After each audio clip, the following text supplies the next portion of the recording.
पूछ लो सही कि सही बोल दें, कम से कम आज तो सच कह दें छुट्टी रविवार है आज तो सही कह दें कितना बड़ा पर्व है रविवार आज। भैया ध्यान रख के चलो, महिला संगीत में 2 घंटे निकल जाए, 3 घंटे निकल जाए, बैठे रहेंगे है ना, मोबाइल दे दो है ना, 4 महिलाएं बैठ जाएं, 12-1 बज जाते, बातें करने में समय पता ही। अभी स्वाध्याय का करने को कहो तो नींद आ रही, जी घबरा रहा, उल्टी हो रही, चक्कर आ रहा, मन नहीं लगता, और बातें करने को बोलो भैया, बातें करने के लिए घर में 12 बजे के पहले कोई नहीं सोता है।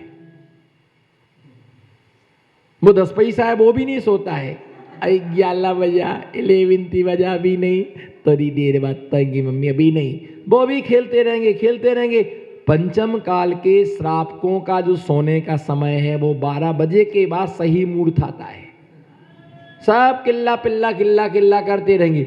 उसके बाद में एक कमरे में 4 महिला सो रही हो तो 4 बजे के पहले नहीं सोती है, और बैठेंगी तो सेटिंग से, सोएंगी तो सेटिंग से।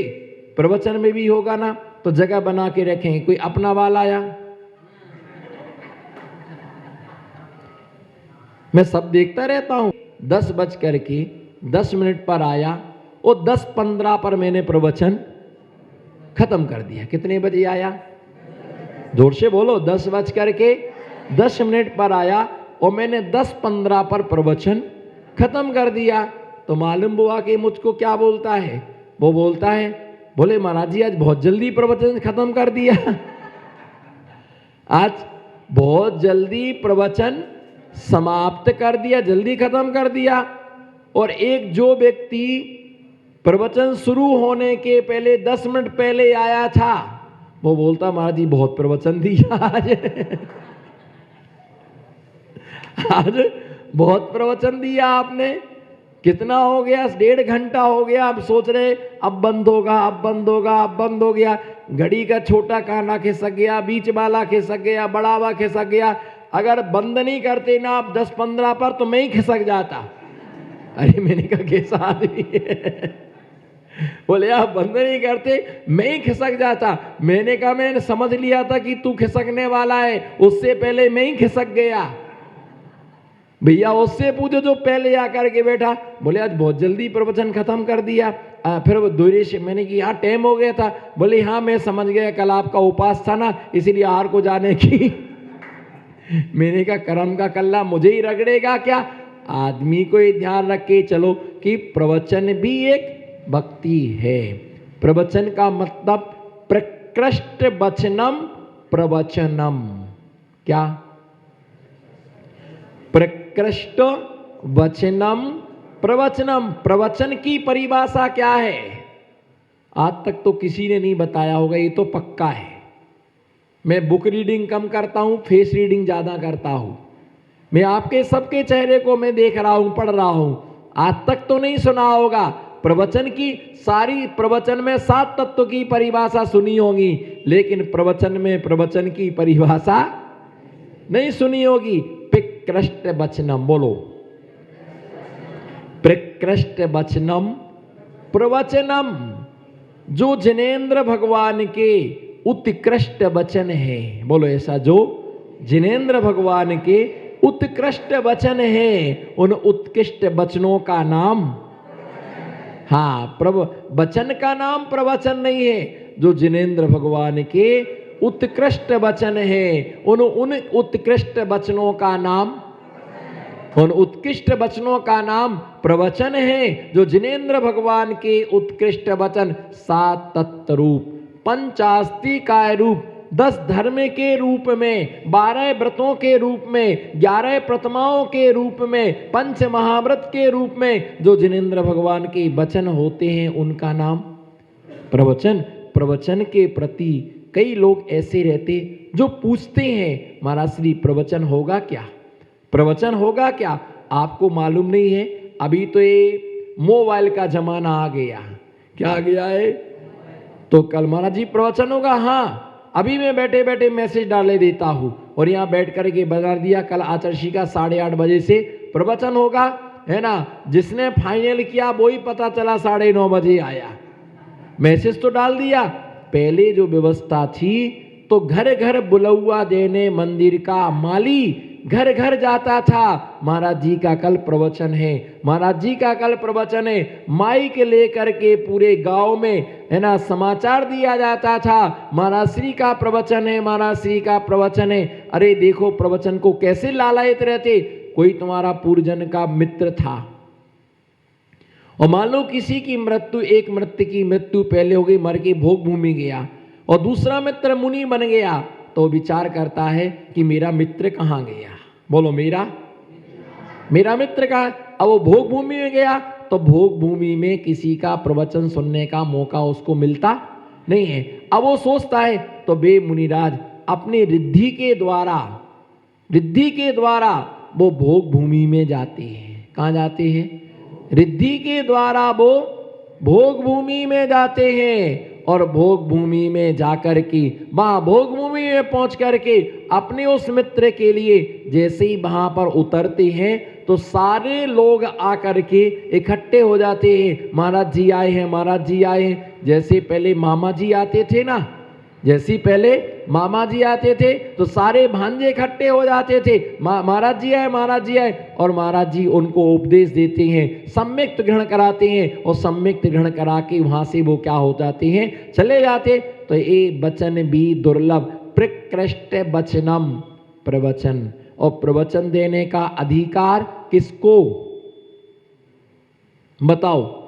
अगला प्रश्न है, पहला तो प्रकृष्ट वचनम प्रवचनम, जिनेंद्र भगवान के जो उत्कृष्ट वचन है उसका नाम बोलो ना। जिनेंद्र भगवान के जो उत्कृष्ट वचन है उनका नाम, उसका नाम प्रवचन है। अब प्रवचन करने का हक किसको? अगला क्वेश्चन है, बताओ। गुरु के लिए गुरु तो बहुत होते हैं, गुरु तो सभी होते हैं, जितने मुनिराज हैं वो सब गुरु हैं। नहीं, सबको नहीं होता है धर्मोपदेश प्रवचन करने का अधिकार आचार्य और उपाध्याय, मुख्य रूप से तीर्थंकर भगवान। कौन बोलो? मुख्य रूप से तीर्थंकर भगवान के सामने किसी को उपदेश करने का हक सबसे पहला तीर्थंकर भगवान, उसके बाद में गणधर स्वामी, उसके मूल ग्रंथकर्ता भगवान महावीर स्वामी, उत्तर ग्रंथकर्ता गणधर स्वामी, उत्तरोत्तर ग्रंथकर्ता आराती आचार्य, आराती आचार्य। दूसरा आचार्य के बाद उपाध्याय को प्रवचन करने का हक है। उपाध्याय के बाद जितने नीचे हैं उन्हें प्रवचन करने का अधिकार, उन्हें प्रवचन करने का अधिकार नहीं। जैसे मुनि महाराज को प्रवचन करने का हक नहीं है, उनको सुनने का काम है, आप सुनो। लेकिन कभी गुरु आज्ञा दे देते हैं तो गुरु भक्ति परक वो 10-5 मिनट गुरु की महिमा बताते हैं। जब मुनि को प्रवचन देने का अधिकार नहीं है तो माता जी को भी अधिकार नहीं है, एलक छुल्लक जी को नहीं है, ब्रह्मचारियों को नहीं है, और पंडित को भी प्रवचन देने का हक है ना, हक नहीं है उसके लिए प्रवचन देने का। लेकिन प्रवचन का मार्ग कितना बिगड़ गया जब मुनिराजों का समागम नहीं मिलता है, पर्यूषण पर में चौमासा नहीं होता है। भैया 2 ब्रह्मचारी बुला लो, 2 दीदी बुला लो, वो आती हैं कुर्ता पजामा पहन करके, ब्रह्मचारी अच्छे बढ़िया मांग निकाल करके, बढ़िया मांग चकाचक सेविंग वेविंग करके, परफ्यूम लगा करके, बढ़िया है ना कुर्ता पजामा बैठ करके। बताओ तुम इतना श्रृंगार करके आए और क्या तुम्हारी वाणी का प्रभाव? उसमें भी भैया जागते रहो, उसमें भी तय होकर के आता है। बोलो, उसमें भी तय होकर के आता है ना। 10,000 रुपये पर डे, एक दिन का 10,000, और 10 दिन के बोलो 10 दिन के 1 लाख। समाज खुशी खुशी टीका करती है। बोलो, समाज खुशी खुशी टीका लगाती है। समाज के लोग कपड़े देते हैं, भेजने जाते हैं, संस्था को पैसा देते हैं, है ना। जितना अच्छा प्रवचन देगा उतनी अच्छी क्या होगी? बोलो अविनाश भैया, कैसा हो रहा धन का विनाश, तुम्हारा नाम पड़ गया। कैसा धन का, अरे देव ना भैया जी को, देव ना अरे पैसे में प्रवचन सुन रहे तुम, कोई एक कुल्फी है कि 10 रुपया का एक पीस है? 10 रुपये का एक पीस। ये है उत्तम शौच धर्म। मुनि किसी से लोभ, हम आपको हितार्थ उपदेश दे रहे, आपके कल्याण के लिए दे रहे। और एक बात बिल्कुल हल्की फुल्की नन्ही दुबली कुंचुम कुंचुम छोटी सी, इस बात को समझ के रखना, कुछ भी समझ में नहीं आया प्रवचन में, कितनी कठिन देशना थी, कुछ भी समझ में नहीं आया, फिर भी बैठे तो रहे। बोलो भैया, फिर भी बैठे तो रहे। इतना तो तुम समझ रहे कि हम मुनिराज के सामने बैठे, मंदिर में बैठे, हाल में बैठे, है ना, हर हाल में अभी अच्छे कम से कम शांति से बैठे, टीवी तो नहीं देख रहे, चलो एक पाप से बचे, मोबाइल तो नहीं कर रहे, दूसरे पाप से बचे, होटल पर तो नहीं बैठे, तीसरे पाप से बचे, बातें तो नहीं कर रहे, पाप से बचे। जितने समय तक यहां बैठे हो उतने समय तक तुम पाप से। प्रवचन से पहले भैया ये कहीं जा रहे थे, मैंने कहा कहाँ जा रहे हो? बोले ब्याह में। हमने कही तुम्हारा काम नहीं है ब्याह में, लुगाइयों को काम है, भजन बे गाए, दुल्हन को बे सजाए, रोटी पुड़ी भजिया पकौड़ा वो बनाए, तुम्हारा काम क्या है? गिलास उठा के रखो, टेबल लगाओ। मैंने काहे को जा रहे हो? बैठो प्रवचन सुनो। अगर तुम नहीं जाओगे तो क्या ब्याह नहीं होगा? तुम तो आराम से प्रवचन सुनो, बढ़िया टकाटक प्रवचन हो जाए, भोजन के टाइम पहुंच जाना। हम भी आए थे, हम भी आए थे। काहे को जा रहे हो? बेचारे उन्होंने भी गुरु आज्ञा उन्होंने भी गुरु आज्ञा मान ली। ये देखो, ये सोचो, ये है पुण्य। कई लोग महाराज जी के पास आते हैं, बोलो कई लोग, हाथ उठाओ ना, लेटेस्ट पॉइंट, लेटेस्ट बिल्कुल तरोताजा, है ना, बोलो। कई लोग महाराज जी के पास में आते हैं और ब्याह में चले जाते हैं, और कई लोग ब्याह में आते हैं और ये है गुरु के प्रति श्रद्धा, ये है गुरु के प्रति भक्ति। चलो, कई लोग सोचते शिखर जी चलना, शिखर जी चलो, वैसे इच्छा तो नहीं है, अभी पिछली साल तो होके आए थे, फिर जैसी का अच्छा चलो बंबई कलकत्ता भी घूम आएंगे। गए शिखर जी तो शिखर जी की वंदना तो यहीं से कर ली, और एक आगे और वो तालाब समुद्र है, कौन सा भैया? कलकत्ता के पास है, कलकत्ता के आगे है ना एक समुद्र है, वहां भी घूमने को लोग क्या हो जाते हैं। उड़ीसा के पास, उड़ीसा के पास में है ना जगन्नाथपुरी, चलो वहां के जगन्नाथपुरी में जाकर के तालाब नदी देख करके आएंगे, वहां पर भी चले जाते हैं घूमने। गए थे कहां? बोलो जी, गए थे शिखर जी, और पूरा घूम घाम करके आए, और गए थे घूमने, उस शिखर जी का दर्शन करके आए। भैया लोग ऐसे ही होते हैं, मेरा भी यही स्वभाव था। मैं बता रहा हूं, जब मैं छोटा था, स्कूल से छुट्टियां हो जाती थी तो मैक्सिमम लोग अपने मामा कहाँ जाते हैं? कहाँ जाते हैं? चलो छुट्टियां कहाँ मनाएंगे? मामा के घर पर, नाना के घर पर मेरा नेचर ऐसा नहीं था। कोई जरूरी नहीं है कि मामा का ही छुट्टियां मनाए, बुआ कहाँ भी जा सकती हैं। बोलो, बुआ कहाँ भी जा सकते, मौसी कहाँ भी जा सकते हैं, जीजी कहाँ भी जा सकते हैं। क्यों? अपन तो ये पता करो कि महाराज जी कहाँ है, ये पता करो पहले। पता चला कि मामा के नगर में महाराज जी हैं तो मामा कहाँ जाने का, और बुआ के गांव में महाराज जी हैं तो वहां जाने का, और जीजी कहाँ है तो वहां पर। जहां रिश्तेदारी में पता करो कि पहले खास रिश्तेदार कहाँ है। बोलो, ये तो दूर के रिश्तेदार हैं, एक खाने पीने की रिश्तेदारी है, ये धर्म का संबंध है। पता किया महाराज जी वहां है, तो नाम कहाँ गए भैया? मामा कहाँ गए?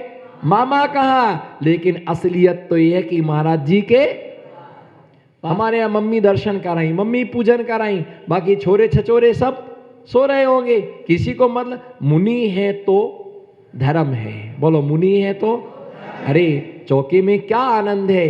है ना। दान देने में क्या आनंद है, गुरु चरणों में क्या आनंद है, भैया वृत्ति में क्या आनंद है, धर्मोपदेश में क्या आनंद है। लगता है कोई अपना मिला है, बोलो लगता है कोई।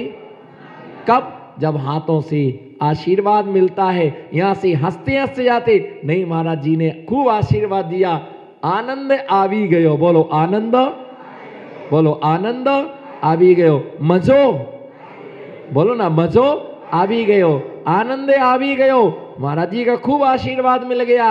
अरे पड़गाहन मिलता है, आहार देने को मिलता है, भैया वृत्ति करने, गुरु हैं तो सब कुछ है, बोलो गुरु हैं तो, और गुरु नहीं है तो, गुरु नहीं है तो जीरो बटे सन्नाटा। गुरु है तो प्रवचन है, प्रवचन के प्रति भी भक्ति रखना। अहो यही सोचना, आनंद आया, आनंद आया, ऐसी वाणी सुनने को कब मिलती है, बोलो ऐसी वाणी सुनने को, नमो सिद्धार्थ, ऐसी वाणी सुनने को कब मिलती है। बार बार ऐसे वचन सुनने को नहीं मिलते हैं। अपने परिणामों में थोड़ी सी निर्मलता रखो, विशुद्धि रखो, अभिमान मत करो, कुछ भी साथ में जाने वाला, जहां खड़े वहीं खड़े रहे। मठ साहब जहां बैठे हो वहीं बैठे रह जाओगे, हिल भी ना पाओगे, और साले से मिल भी ना पाओगे, ना हिल पाओगे, ना बोलो, ना हिल पाओगे, ना मिल पाओगे, ना उठ करके चल पाओगे, बस लास्ट में जल पाओगे। बात में बोलो ना, जहां बैठे वहीं बैठे, हंस के बोल दो भैया, जहां बैठे वहीं बैठे रह जाओगे, ना चल पाओगे, ना मिल पाओगे, ना हिल पाओगे, बस लास्ट में तो जल पाओगे। तो क्या करना है, जलना है कि चलना है कि कुछ करना है। भक्ति रखो, परिणामों में थोड़ी सी निर्मलता रखो, परिणामों में विशुद्धि बनाओ। जो आया है वो जाएगा, बोलो जो आया है वो जाएगा, बाकी सब यहीं रह जाएगा। इसलिए प्रवचन, प्रकृष्ट वचनम प्रवचनम, जो उत्कृष्ट जिनेंद्र भगवान की उत्कृष्ट वचन है, उनका नाम क्या है, उसके लिए प्रवचन कहा गया है ना, उनके लिए प्रवचन कहा गया है। ऐसे भावों की विशुद्धि बनाना, अपने आत्मा के परिणामों को निर्मल रखना, जिससे असंख्यात बुरी कर्मों की क्या होती है, निर्जरा होती है। सदैव धर्म करते रहो और लोगों को भी धर्म के मार्ग पर चलाते रहो। इसी में इससे भी तीर्थंकर जैसे महान प्रगति का बंध होता है, और तीर्थंकर प्रगति का बंध ही हमें निर्वाण का कारण बनेगा। इसी मंगल भावना के साथ जय बोलो शांतिनाथ भगवान की।